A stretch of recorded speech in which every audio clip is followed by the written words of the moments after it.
Пътешествието на Елара към истината от Илия Димитров. В един свят, изпълнен с въпроси, живя млада изследователка на име Елара. Сърцето й копнееше да разбере същността на Божественото, отвъд древните писания и шепота на традицията. Тя чувстваше, че има нещо по-дълбоко, по-живо, което й обягва. Елара предприе дълго пътуване към скрит манастир, кацнал на върха на планина, където се говореше, че живее мъдрец на име майстор Кайл. Тя се надяваше, че той може да й разкрие тайните, които толкова дълго я измъчваха. Майстор Кайл я посрещна с тих поглед и усмивка, която сякаш знаеше всички въпроси преди да бъдат зададени. "Добре дошла, Елара", каза той. "Какво те води в нашето уединение?" Елара разказа в своето търсене за копнежа си да разбере Божественото. Не просто като идея, а като жива реалност. Слово, което е било в началото, и дух, който дава живот. Майстор Кайл кимна.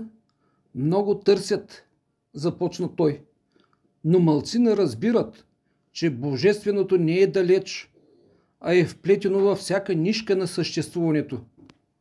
Помисли за Словото. То не е просто звук, а същност, която оформя света.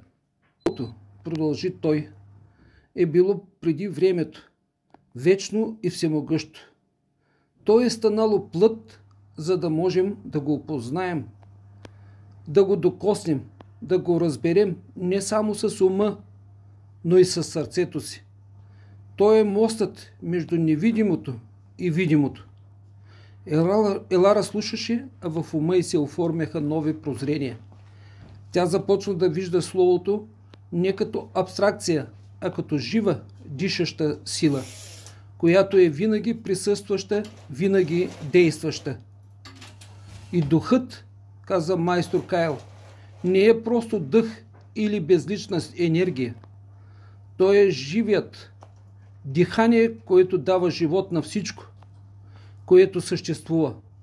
Той е утешителят, водачът, силата, която ни свързва с Божественото. Той е този, който осветява пътя ни, който ни дава мъдрост и сила", продължи той.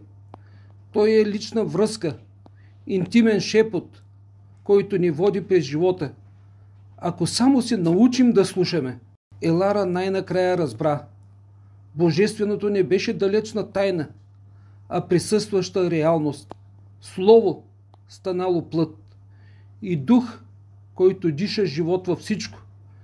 Тя се завърна у дома не с отговори, а с ново сърце, изпълнено с разбиране и мир. Елара се завърна в своето село, но вече не беше същата. Очите й грееха с нова светлина, а думите й носеха дълбочина, която преди липсваше. Тя не проповядваше, а живееше истината, която бе открила, и това вдъхновяваше хората около нея. Нейното пътешествие не беше приключило, а тепърва започваше.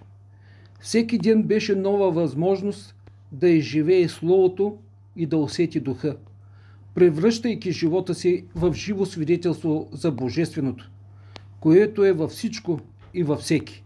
В селото, където Елара живееше, имаше един мъдър старейшина на име Дамян, чието учения бяха дълбоко вкоренени в традициите. Той почиташе Исус като велик пророк и Божи син, но не и като самия Бог. А Светия Дух виждаше като безлична сила, като дихание от небето. Елара усети, че нейното пътешествие не е приключило, а сега трябва да сподели истината, която бе открила. Един ден, докато селяните се събраха около огъня, Дамян сподели своите мисли. Исус беше най-великият от всички пророци, син на Бога, изпратен да ни покаже пътя. Но да го наречем Бог, това е прекалено. А духът, той е Божието дихание, което ни дава живот, но не е личност.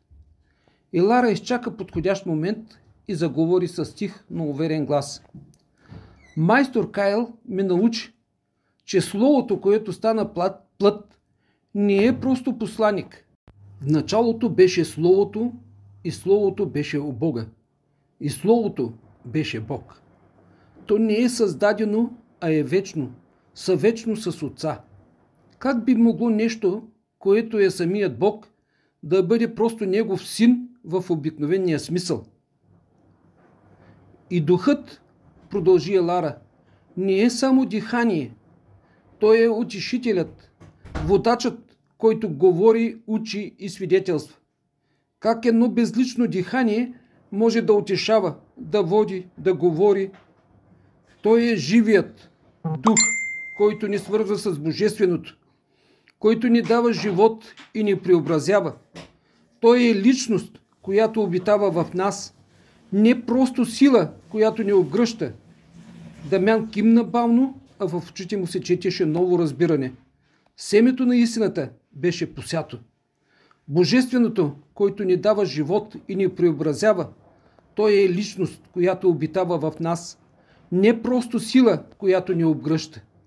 Дамян кимна бавно, а в очите му се четеше ново разбиране. Семето на истината беше посято. Дните се нижеха, а думите на Елара кънтяха в ума на Дамян. Той прекарваше дълги часове в размисъл, препрочитайки древните писания, но сега с нови очи, търсейки потвърждение на онова, което Елара бе споделила. Елара от своя страна продължаваше да живее своя живот, изпълнен с мир и разбиране.